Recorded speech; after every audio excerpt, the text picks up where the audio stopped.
Bangun pagi-pagi, Yalpa dong bertempur dengan dapur. Belum pencuci muka kapan? Kenapa nak? Apa nu potong-potong itu Pak? Sayuran tapi mataku perih. Itu namanya daun bawang. Daun bawang itu nak. Jadi Alpa mau pakai kacamata. Mau. Mana tuh kacamatanya Bu? Ini kacamata beda. Pakai kacamata potong-potong daun bawang nak supaya tidak. Tahu godaimasu. Do itu sih Mas Teh. Dozo. Kayak gini baru namanya. mau bikin mie titik beda Ibu Nal Papang. Pagi-pagi disuruh bertempur dengan dapur ini kodong.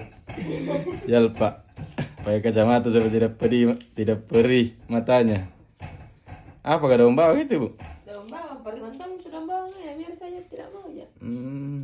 Bagaimana Puang?